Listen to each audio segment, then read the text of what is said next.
Hi, everyone. Welcome back to Current Affairs Unfiltered. I'm your host, Paige Fullman. This week, we are back with Political Psych with Abby. She reached out to me and wanted to do an episode about AI and how it can lead to some sort of forms of dehumanization. And after recording my episode with Karen Boyd, I figured that that was a perfect kind of duo of episodes to be close to each other in terms of recording. And I also do think that this intrigued me because with Donald Trump in the White House, there's been a lot of use of AI-generated images and videos and just weird stuff coming out on social media that is AI-generated. And it really intrigued me to want to learn more. So, of course, Abby did her research, and she was more than happy to come on and explain all of that to us. If this is your first time listening to an episode with Abby, she's the creator and host of Political Psych with Abby, a YouTube channel that explores the psychology behind politics, breaking down how our minds shape movements, messages, and belief. By day, she works in psychology and behavioral science research and teaching, drawing on her master's in political psychology. With experience in activism and campaign work across the UK and the US, Abby's focus has centered on climate action and renewable energy communication, helping bridge the gap between science, emotion, and public engagement. Without further ado, here is my conversation with Abby. Abby, thank you so much for coming on again. It is so great to have you back once again. Thanks for having me. Of course. So we are here to talk about AI and the general dehumanization around that. So let's start with a term that I'm sure everybody has read, at the very least in a comment section of Instagram or TikTok, NPC. The term NPC has become a sort of shorthand insult online. From your perspective, what's happening psychologically when people are reducing others to NPCs or non-playable characters? Yeah, that's a really good question. So I haven't seen a lot of literature that's studying in an experimental setting exactly what happens when people call each other NPCs. But I think there's a pretty compelling case to be made that it is a form of dehumanization, which is something that we have more psychological research on. Dehumanization is basically conceptualizing people as something less than human or not human. And the exact causes and effects of dehumanization are somewhat debated within psychology, political science, and philosophy, but pretty much no one serious will tell you that they are good or that they are caused by anything good. There are people who will tell you that dehumanization causes prejudice, and people who will tell you that it is caused by prejudice, and people who will say that it's kind of both. That's sort of where I stand. But regardless, it's not good, and it tends to correlate very heavily with all sorts of horrors like genocide, mistreatment of marginalized groups more generally, violence, exploitation, really all the truly nasty stuff. A lot of it kind of stems from conceptualizing people as something that isn't people. My view is that NPC is like a modern way of dehumanizing people. So historically, a lot of dehumanizing terms are more animal based. Interesting. The prototypical example you'll see in like a psychology textbook for dehumanization is Nazi propaganda portraying Jews as rats or bugs or that kind of thing, right? And I think that that's the dehumanization that people are most trained to look out for. But there's, I think, a rise in what's called mechanistic dehumanization, which is comparing people to something that's more machine-like rather than more animalistic. And I do think it's really important to also pay attention to that kind of dehumanization. And I see NPC as kind of in line with the mechanistic dehumanization. It's likening people to something technological that isn't human, if that makes sense. Right. Yeah. And I think NPCs specifically are like a really interesting thing because they are a human-shaped thing that you can have an interaction with in a way that you can't really with most like fictional characters. So it's really interesting because an NPC is like, it's a little bit different than like the animal dehumanization because calling someone an NPC isn't disturbing because it's like you're likening them to something gross. It's Right. because you're likening them to something not human. It's insulting pretty much purely based on the dehumanization element. And I do want to say, one of my friends, we went to an Apple festival yesterday, and you could get a free apple by going up to like this rooftop bar where they were selling sausages. And I was like, oh yeah, this is so like medieval. And she's like, yeah, it feels like something an NPC in a video game would do, right? Like Right. going up to, get a sausage because they're offering free apples. Like, a sort of very like universal, but also like kind of medieval tinged human experience, right? And I think that that's not dehumanizing. I think that's like fine and whatever. That's not what I'm talking about. So would you also consider like the way this might be like hyper specific, but the way the Trump administration will put out like AI generated images around things like immigration and cartoons using like the Studio Ghibli kind of style about deporting people, like is that also all wrapped into that like AI kind of dehumanization thing? Yeah, I think it is. The video I'm working on and like my research mostly focuses on what happens when people are mistaken for something not human rather Right. than like, deep fakes. But I think that also what we're talking about here isn't necessarily deep fakes. Like the Studio Ghibli image isn't trying to trick people into thinking something is real, right? It's like portraying something that is real as something fictional, right? Right. Uh, and I don't know if it's like as neat a neat an example of dehumanization. I do think that the Trump administration is enormously dehumanizing to immigrants and that AI is like tied in with that. I just Right. don't know if that specific Studio Ghibli one is like definitionally dehumanizing. I do think Right. what it is taking an extremely serious situation unseriously. And I Yeah. do Yeah. think that Yeah. that stems from a lack of care from for people in that situation, right? Right. Right.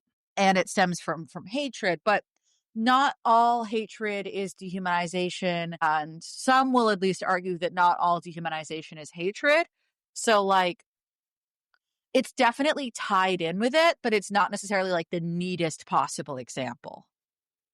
Right. So, Yeah. how does labeling people as NPCs potentially change how we treat them politically, socially, or even interpersonally?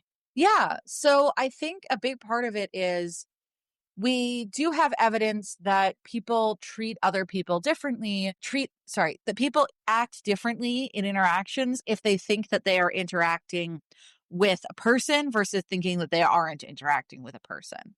So the first part of it is basically just people, if someone thinks that you are an NPC or a bot, they're more likely to treat you in a bad way, right? Mm-hmm. Like that's sort of the most obvious thing. But I also think that a really important political consequence is that it's very bad for a political culture for different sides to not conceptualize the opposition as people and specifically as thinking people. People who have consumed my content before will know like I am not a both sides person. Like that is absolutely not how I do things. That is not how I operate. So I think that this phenomena works somewhat differently on the right and the left, and I do want to talk about both. So I think the so for context here, I want to mention that like the NPC meme kind of got started and gained popularity originally in right-wing spaces, not really like mainstream Republican spaces. It started on 4chan pretty Of much. course, where Yeah. every bad thing starts.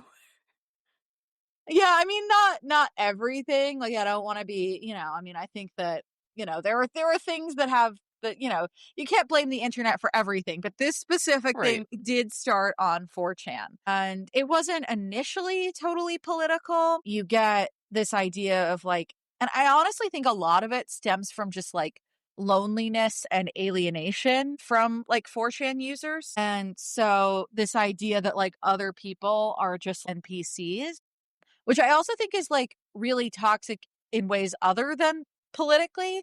because if you think that other people are not fully thinking people who have the same level of like in-depth experience of the world that you do, it's way harder to open up to them, bond with them, you know, connect, right? Yeah. Yeah.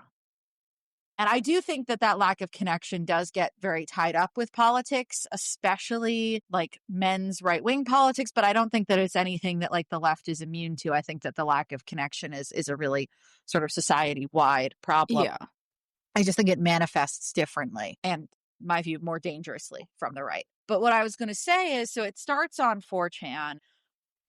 One of the things that increases its popularity is this psychology. I think it's a Psychology Today article. It might be like a Psych Post article about how some people don't have internal monologues. And of course, when that enters the internet, and also, I'll be honest, it's a slightly confusingly written article. People are like, some people like basically don't have thoughts. Like they're just not like they're I think sometimes people call it like philosophical zombies or something, but that's not really what the article's trying to say. Like the article's basically saying like not everyone thinks in words, pretty much. Right. Which is like, yeah, of course people think in all sorts of different ways, and like some people's internal cognition is going to be like easier for them to describe to the outside world than others, right? But that doesn't mean that some people like aren't fully people or aren't fully like experiencing the world, right? Um, and that gets tied up with this NPC meme. It gets very politicized from there very quickly.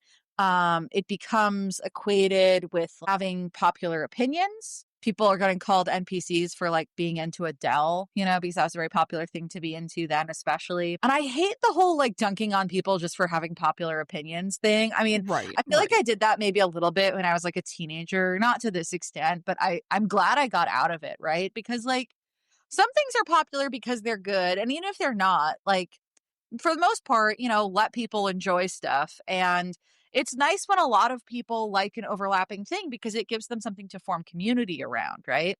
Like I think a big part of this is that it's so anti-community, right? Right. Uh, yeah, like it's good to be into your niche stuff, but to use some internet poison language, like you got to have some normie shit going on in your life, right? Right. Um, Right. like you really do. So right, so it gets very popular. One of the first people to call it out as dehumanizing is a journalist working for Kotaku, and her article is like good, right? But she's also a woman who's working for Kotaku in like 2018, I think. So this does not decrease the spread. If anything, it probably increases the popularity. Also, actually, it might be not be 2018. Don't quote me on the exact date for that. What I was going to say is a lot of the right wingers using this term have also had their own experiences being accused of being Russian bots. And this is where I'm coming into the whole like, this is an issue both on the left and the right, because there is a tendency, I think, especially among mainstream liberals very committed to the Democratic Party specifically, to act like the right is like all because of online misinformation, all because of Russian bots. And yes, like misinformation, Russian bots, those things exist, but it's delusional to pretend like these fascist currents, this racism, this corruption can't, and the sexism like can't emerge from within our own society, right? And we do Right. need to reckon with it directly, which is why I think it's like, that's why I'm saying it's so important to conceptualize the opposition as human and as fully having thoughts, but not just so that you can, get along with them better and have better discourse. But I am someone who like thinks, that more of society should be persuaded of my left-leaning positions, and that cannot happen unless I conceptualize those parts of society as people, right? Right. And take Yeah. what views they do hold seriously. And also, even people I'm not trying to persuade, like, hardcore Nazis. I need to conceptualize them as people in order to counter them effectively. And so does everyone else. What I was going to say is, so I have a Twitter account that I only follow right-wing politicians, and I will occasionally leave, I don't want to say a nasty comment, but I'll occasionally like reply back and be like, this is the stupidest thing I've ever heard, like whatever, something along those lines. Very often people will reply back and just be like, the tweet is bot. And I always find it very odd because normally when it is a genuinely bot written tweet or whatever, where it's like clearly just being pushed out to hundreds of bot accounts, like you'll see it over and over again in the replies of these people. So I always find it very interesting when like I say something that is clearly like an individual thought and it goes directly to bot, because you're right. It's very clear that they're not conceptualizing what I've just said as a thought that somebody could be having that is genuine in their beliefs. Yeah, exactly. Like that's really the core thing I'm trying to get at there. And I think that the bot thing specifically is a big element of it. Like part of why I've been thinking about this topic is I had an internship doing like canvassing for a political campaign a number of years ago. And one thing they had us do was text people. And I actually really found the people who would reply calling me a bot much more hurtful and emotionally confusing than the people who were just really negative about me. Like it honestly, I don't know if this is your experience, but for me, it was like more upsetting than just being cussed out. Right. Well, that's what I mean. Like, I'm like, the fact that, I don't know, again, that like you think that this can't possibly be something that somebody holds as a genuine thought is just like, it doesn't feel good. And not to mention, like with the example you gave, when I get texts like that and I want to be mean, because, you know, the political text can get annoying. You're getting, especially like when leading up to an election, you're getting like absolutely 10 or 12 a day. Even when I like want to be mean, when I reply, I always try to keep it very even keeled, because I do know that sometimes there is a person on the other end of that line that is seeing the response that you're getting. Like it's those texts sometimes, not always, but they don't just go into nowhere. Like sometimes there is somebody sitting there. Oh, yeah. And I mean, this campaign was having us do all of this and the phone calls too from our personal numbers, which is honestly like, that's terrible admin. You shouldn't do that. Like this is, I volunteered for multiple campaigns. The only campaign I've had do this. Don't do that to anyone running campaigns. Like it's a terrible, terrible decision. It will cause a lot of burnout in your volunteers. Like do not do that. But I think that it's also that with the increasing use of technology like AI and generally chatbots, the odds that you are getting a political text from a bot are ever increasing, right? Right. So it's really hard to expect people to act like it's a human when they have they could have a reasonable expectation that it might not be. And this is why I think it's so important to label when something is a bot or when something is AI. Yeah. Well, one thing I've noticed is that it's typically coming from like a robot or some sort of auto-generated whatever. If at the end it says text stop to end. Yeah, no, that's a big part of it, I think. But I also think that like, the funny thing is when I was making those political campaign texts, I would get a lot of texts that were just like, stop, unsubscribe, like written in all caps, like they were trying to trigger the bot. And it's like, okay, I'm a person. Like I will take you off the list now, but you don't have to interact with me like I'm a bot. Right. Yeah. Well, yeah, that's something like I wish people would be more clear about, because you're right. Like I understand, especially in the campaign example, like how that can be a little jarring. You are reaching out in a very human to human way, but because we are preconditioned to expect kind of the automaticness of these campaign texts, like it can end up being a dehumanizing experience for the person that's sending the texts. Exactly. Yeah. And I also want to call out that like the people who are probably having this dehumanizing, being called a bot, being called an AI experience most often are not like me. They're not, white people from a middle class background in Massachusetts, right? Like who are doing a volunteer thing.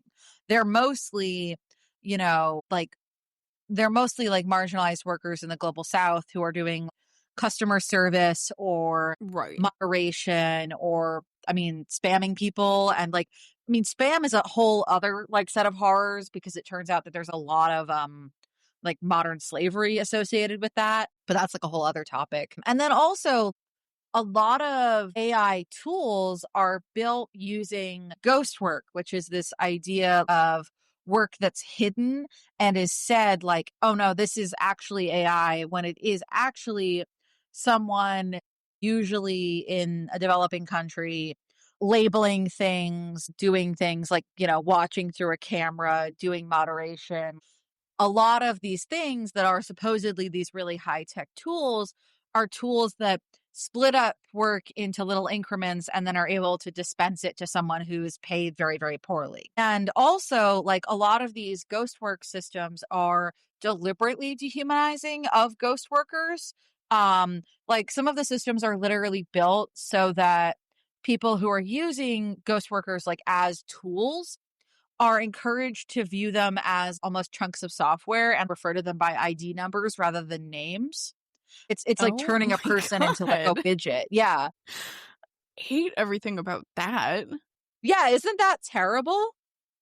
That's, the saying is always oh, I'm just a number to my company. I'm just a number to them. But I don't think people ever really mean it in that sense. But the fact that that is a genuine thing is Yeah. both scary and horrifying. And of course, and also the person who's using you and referring to you by that number isn't even directly your employer. It's probably all handled through a middleman. There's some chance that the person who's using that number or is saying, oh, I need I need this image coded for, I need this set of images coded for if there's bicycles in them, right? That kind of thing. Right. There's some chance that that person isn't even realizing that there's another person on the other side of it. Right. And this ghost work is so obscured in terms of individuality of the workers that so for my videos, I was trying to find a visual for the section where I talk about this. And I originally, when I talk about it, when I define the term, I have a little cute slide of ghosts doing different jobs. And then I'm okay, I can probably do that as a first slide. And then I'll have pictures of actual ghost workers. And then I'm okay, well, is it demeaning to have the ghost doing little jobs? So I'm it's probably fine. And then I look up ghost work on Google Images to try and find a picture of ghost workers, right? And I literally cannot find one. Interesting. This is definitely a real phenomena. It's extremely documented, but all the articles about it are illustrated with little cartoony illustrations of ghosts doing jobs, like I was talking about, and basically stock photos. Well, that's not very helpful. No, trying it's to not. explain the situation and further dehumanizes it. Yeah, it's I am trying to encourage people to humanize these people, and I can't even find their faces. Right. Right. Yeah. So back to just the accusations of being fake or a bot. Does that end up affecting how people participate in debate or society as a whole, or just the way they approach conversations? Yeah. So it's hard to say because I don't think that there's a lot of specific data on this that I've encountered. But I will say that dehumanization in general tends to be a very disempowering experience and makes it harder for people to advocate for themselves. Interesting. And advocate for themselves in just an individual setting, between, say, them and their boss, or just broader political conversations where they're advocating for larger societal kind of problems? I would say both. Interesting. You're now making me realize that I need to add a small section to my video. I am happy to help. Yeah. Okay. Let's move on to the liar's dividend. Yeah. Can you explain what the liar's dividend is and how it plays into our current information environment? Yeah. So basically, with the rise of technology like image generation, especially, people can generate, fake images, fake audio, fake video of things, including very important and very political things, right? But as people become more publicly aware of that, it becomes easier to deny that real images, real audio, real video are in fact real. So the liar's dividend is basically that the easier it is to fake things, the easier it is to deny reality. Okay. Because it's harder to, people will trust evidence less if it's easier to fabricate evidence. Yeah. I Yeah. think about that a lot. I mean, I see it on TikTok where people will post, some of them are actually fake, but there'll be a real video of, I'm thinking of Donald Trump, but I'm sure it's happened with other politicians. Donald Trump speaking, and the comments will be like, is this real? Yeah. The fact that we can't even immediately tell, because one, the things that he says are semi-outrageous, which makes it hard to believe in the first place. But then we also have the tools to actually fake something that he said. Those two things in tandem are clearly eroding trust if people have to go to the comments and say, hey guys, is this a real thing or was this generated by AI? Yeah, no, absolutely. There's a country, I can't remember exactly which one it is, but there's a country that, and I'll have the specific details in the video. I just don't remember the name of the country right now, where a video showing their leader as healthy was claimed widely to be a deepfake when it was in fact real, and this led to an unsuccessful coup. What the hell? Yeah. So this is kind of already happening. I mean, the good news is that the data of how much the liar's dividend pays up in experimental conditions is that it doesn't work that well right now, that most people will still believe evidence. But as the ability to fake these things improves and as more people become aware of fakes, I think it'll be easier for unscrupulous actors to take advantage of the liar's dividend. And in that vein, just to make sure that I'm understanding this correctly, so that would mean that if people are trying to push the truth, push out real, genuine, concrete evidence, the liar's dividend would mean that bad actors are using fake content to combat the real evidence. Well, the thing is, they don't even really have to do any, they don't have to make their own images or audio or video. They can just have a statement that is they can just take an actual video of themselves saying, the other video, that the true video that the other side has put out is fake, right? Got it. Okay. An illustrative example here, Trump tried to take advantage of the liar's dividend. I don't have great data on how well it actually worked for him, where there was a very large rally that Kamala Harris had during the most recent election. And he tried to claim that images from it were AI generated. Yes. Yeah, that it wasn't a full rally. Yes, Exactly, I remember that. right. So he was trying to get at the liar's dividend there, right? Got it. Okay. So there's actually no fake content involved. There's just regular lying. But the lying Right. becomes easier if people are more willing to believe that there is fake content out there. And I also think Yes. that Okay. there's a lot of discussion about why the liar's dividend is dangerous. And I think that, that discussion is really good. That facts matter, that all this truth is important, right? I think one thing that gets missed is that denying that the people who are at something like a political rally are real is a really big problem, because it comes back to the thing I was saying earlier about denying that people are real political actors, right? Right. If someone has shown up to a political rally, then they care about something and they have shown up to be counted as caring about that, right? And if you're saying that this picture of thousands of them is fake, and I think I've seen this a little bit with pictures of the recent anti-Trump protests as well. Yeah, it is an issue to say, hey, this crowd is fake when the crowd is real. Right. Another and one I I'm think that- thinking of is this woman that I follow on that right-wing Twitter account that I have, and she's just a woman that lives in rural California. She's obviously a Trump supporter because I follow her on that account, and she will once a month I see a tweet from her that's California is red, and the only reason we have Gavin Newsom in power, the only reason we have we're a blue state, is because they're cheating the elections. Yeah. Where they can't possibly fathom that outside of their bubble, when you look at the entire state as a whole, that there are all these people that overwhelmingly reject what you are saying. Yeah, yeah. And I want to call attention again to the fact that like this isn't an exclusively right-wing phenomena, right? Like Right. the Russian bots thing I was talking about before, it's not like there are no Russian bots, but it does get overstated. Right. No, Yeah. absolutely. So moving on to AI just a little bit more broadly, at this point, the two most vocal sides are those that are very much anti-AI Yeah. and those that are very pro-AI, where it almost becomes a sort of ideology shaping how we think and how we think about humans and society as a whole. Do you agree that AI could be an ideology shaping how we think about humans and society, or Oh, no? I absolutely think that AI is.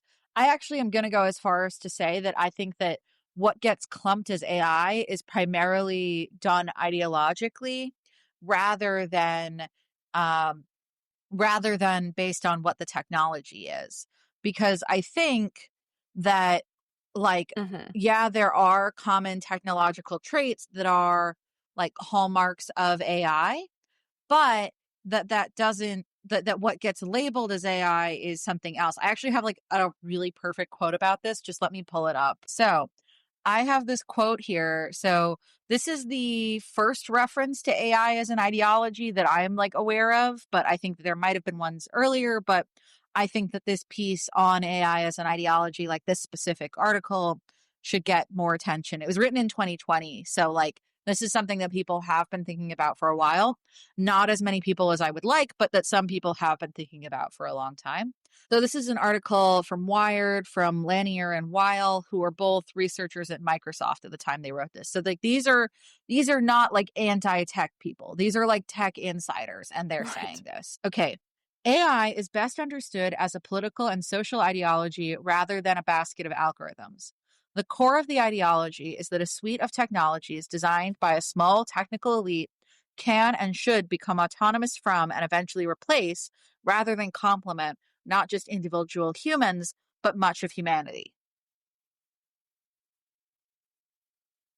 I'm silent because I hate everything about that quote.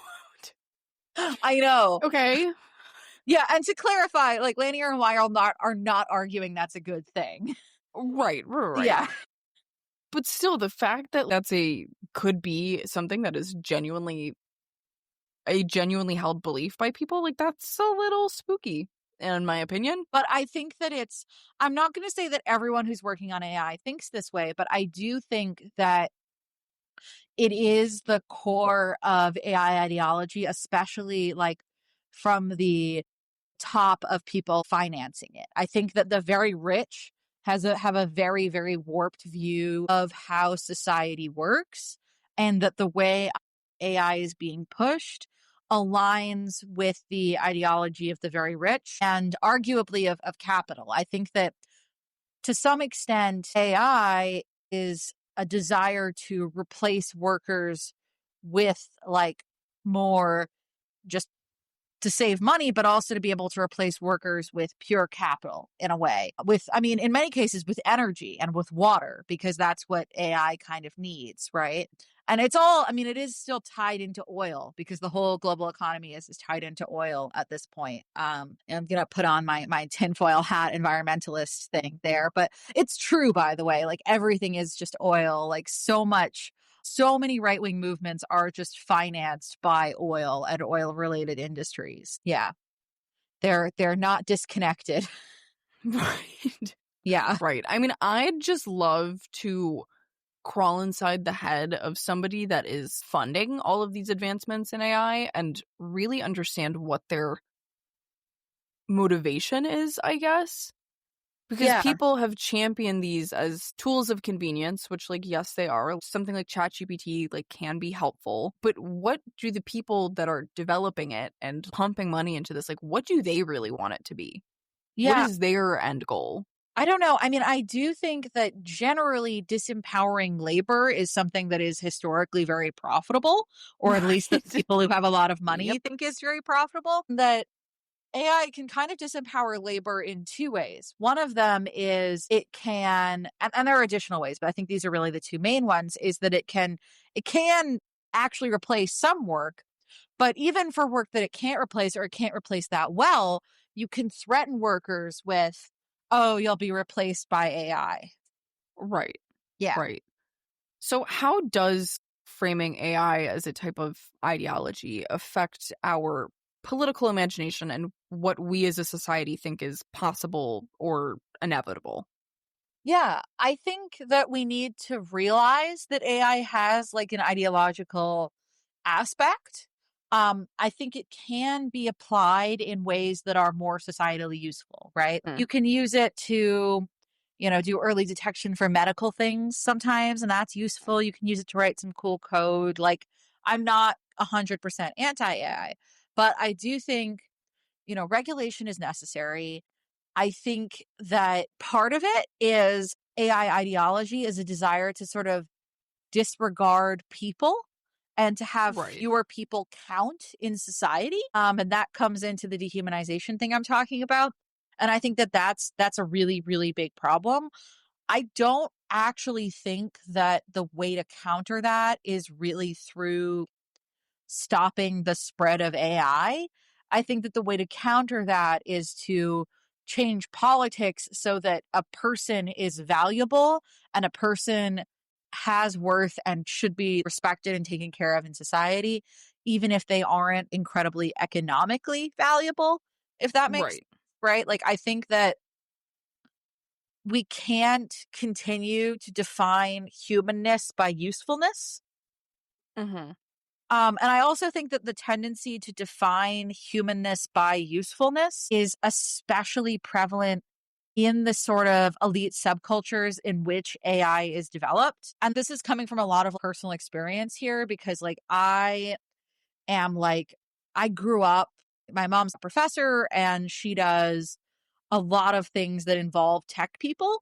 And so I grew up in very elite techie circles to some extent.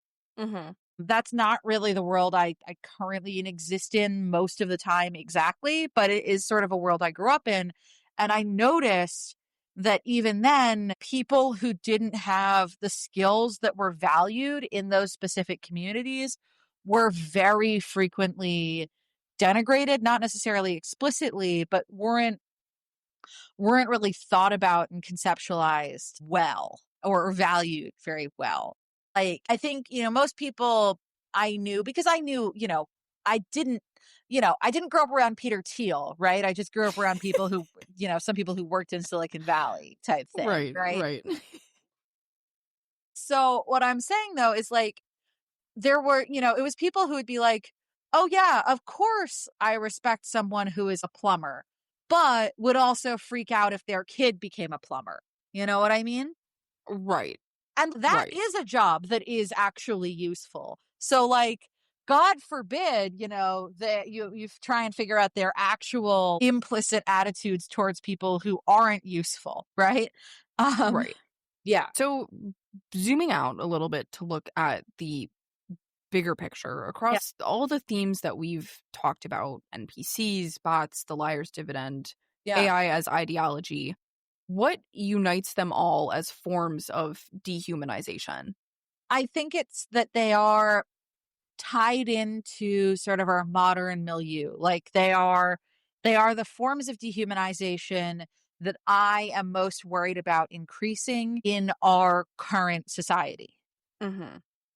I think that this is the present and potentially future of dehumanization, and that concerns me. What would you say, like, the past of dehumanization looked like? Yeah, I mean, there is mechanistic dehumanization in the past, like likening people to robots and that kind of thing. That is something that has happened before, likening people to tools. But a lot of the past of dehumanization involves likening people to animals. Right. And I'm not going to say that that's going to go away. If people see other people likening other people to rats, that is still something to be extremely concerned about. But I think that our reference points and the way that we do dehumanization like are changing. Right. And I think that that's changing in a way that is shaped by these technologies. And I worry potentially increased by them, or at least increased by the ideology attached to them. Right. Yeah. So looking ahead then, how do you think that this shift into like this being the newest and most prevalent form of dehumanization, how do you think that that will shift and shape democracy and civic life? Yeah.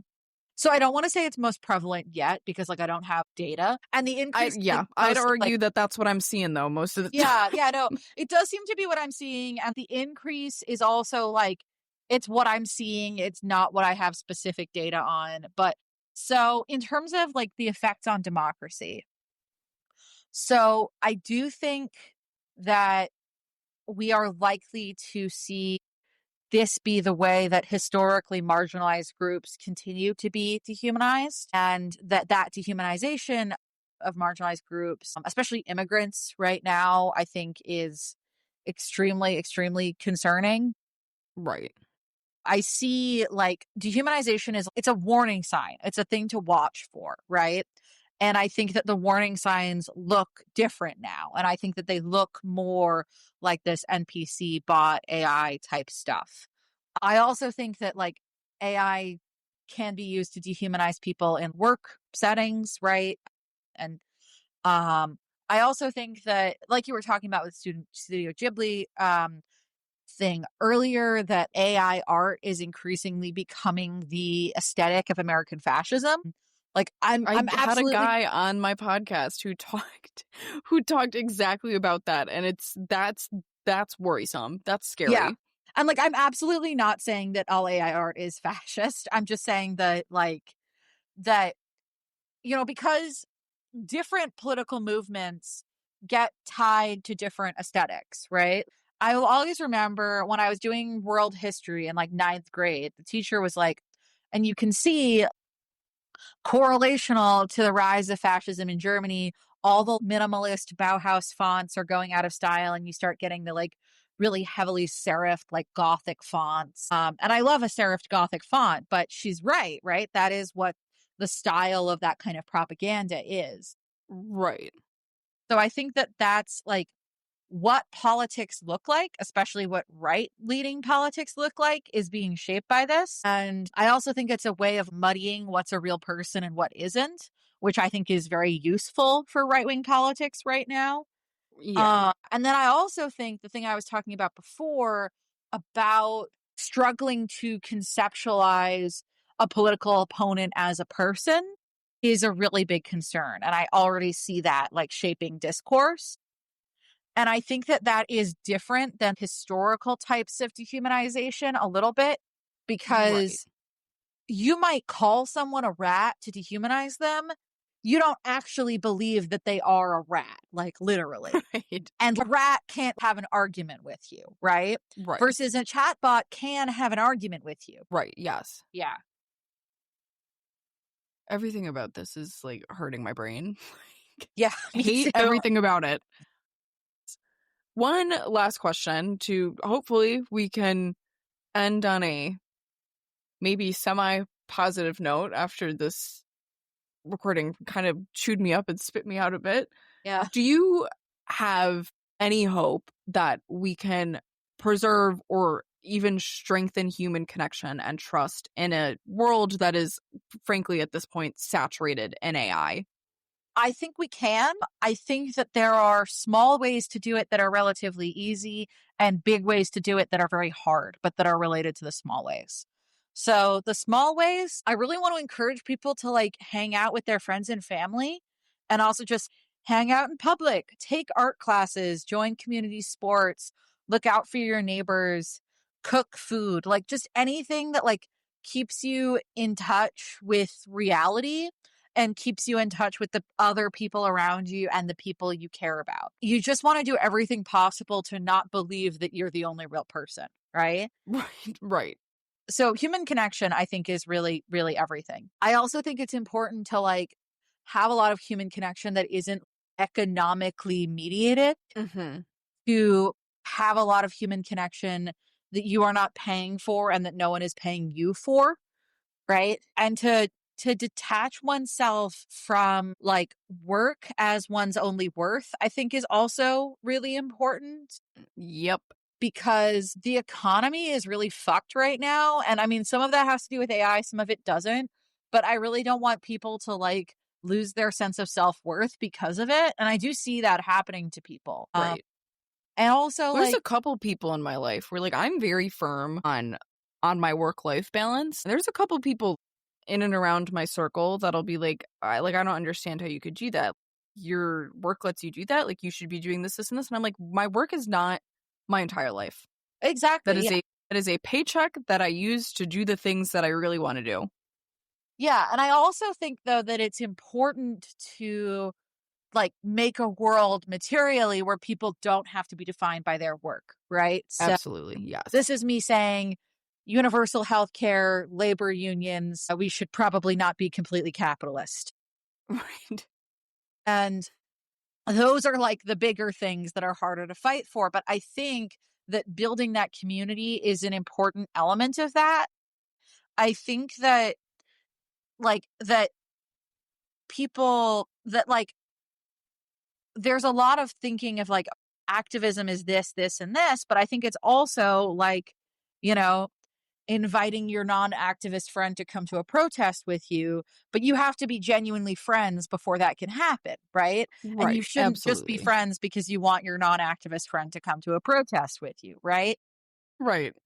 So like having a life, having a social life is genuinely so important.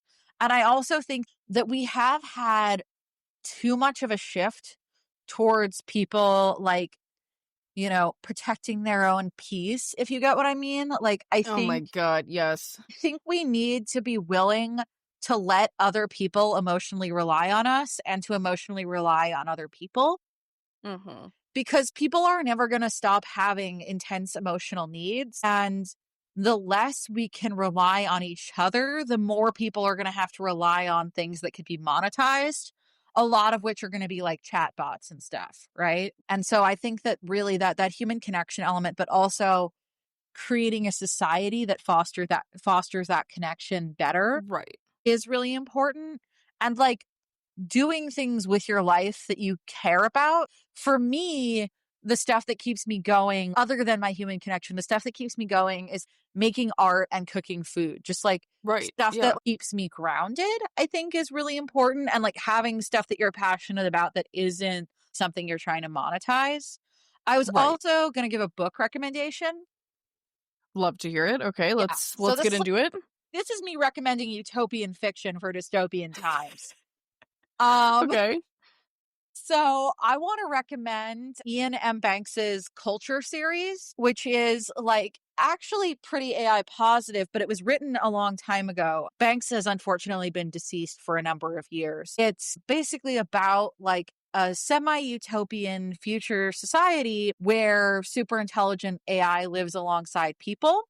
But the thing that makes it really different than the vision of AI that's being pushed now is that it's not like a capitalist and deeply unbalanced Mm-hmm. society. It's an extremely egalitarian, borderline anarchist society. And I'm very much not an anarchist, but you know, it's what people talk about when they say like you know, luxury space communism, right? Right. And like a lot of the like techie, very pro AI people have read it and claim to understand it and are completely full of shit. Like there was a while where Musk said this was what he was trying to achieve, and it absolutely isn't. Because for one thing, also like in the culture series, through genetic engineering, people are given full control over their own bodies. But in a way where they can just sort of will something to be true. Um, and this means they can, you know, do cool, fun things like secreting drugs into their own brains. But it also means that this is a society where it's extremely normal to switch genders multiple times in a lifetime, Right. which is obviously not Musk's opinion. Um, yeah. God, Anyway, I feel I as can though really he recommend misinterpreted those. it. Yeah, exactly. Yeah, it's almost like the empathy increasing effects of reading fiction don't work that well if you're incredibly rich and also like just a massive bigot. Anyway, but what I was going to say is I would really recommend those because I think it's like it's a much better way to think about this stuff. Mm-hmm. And like I am quite AI critical, but if there is a version of the future that includes AI and isn't horrible, the culture is what to aim for, but it's what to aim for in like 1,000 years after a significant amount of political change. Right. Yeah. No, absolutely. Yeah. Oh, and the first book is Consider Phlebas, but most people start with Player of Games, and I would recommend starting with that one. Interesting. Okay. Yeah. I think I just found my new read for Oh, it's next so week. good. It's so good. And if people want the audiobooks are good, but weirdly, I think not every book is available as an audiobook. Interesting. Yeah. Okay. Well, everybody should go check that out. Yeah. But that is all I have, Abby. Do you feel like I missed anything? I feel like you got most of it. And people can watch my video for more. Yes. I'll focus more on referencing specific scientific studies, and it'll have like some jokes and some visuals and stuff. This one's a little bit less based on objective scientific research than some of my other videos, because part of my main point is, man, there really needs to be more research about this. Right. Oh, God. And when does that video come out? Do you know? I don't know. I'm still editing it. Hopefully sometime in October. Okay, this episode should be coming out like early December, so it'll probably be out by the Yes. time the episode is out. And obviously, Love it. If you would like to follow some of Abby's work, I'll have all of that linked in the show notes below. And otherwise, that is it. Abby, thank you so much for coming back on. It's always a joy to have you. Yeah, no, this is the best. All right, thank you. Thanks. Thank you guys so much for tuning in to this episode of Current Affairs Unfiltered. Don't know if you could tell, but I was kind of starting to lose it at the end of that recording. AI is just something that can be so overwhelming and spooky and scary. And, I think it's normal to have a healthy fear of what the future of AI could look like. But because it is something so new, something that is so unknown, something that is at this point pretty much unregulated, it's scary to think about the possibilities of what could come next. But like Abby said at the end, it's important that we keep our human connection, that we, foster dialogue in person and do the things that we love to do. And, that can help kind of smooth the transition into AI. But if you enjoyed today's episode, don't forget to follow, leave a review, or share it with someone who could use this information. And as always, if you have questions, topic suggestions, or just want to say hi, you can find me on social media at Current Affairs Unfiltered Pod on Instagram, or send me an email at currentaffairsUnfilteredPod@gmail.com. I'd love to hear from you. Keep asking questions, stay engaged, and no more commenting to tell somebody that they are a bot. I'll see you guys next week.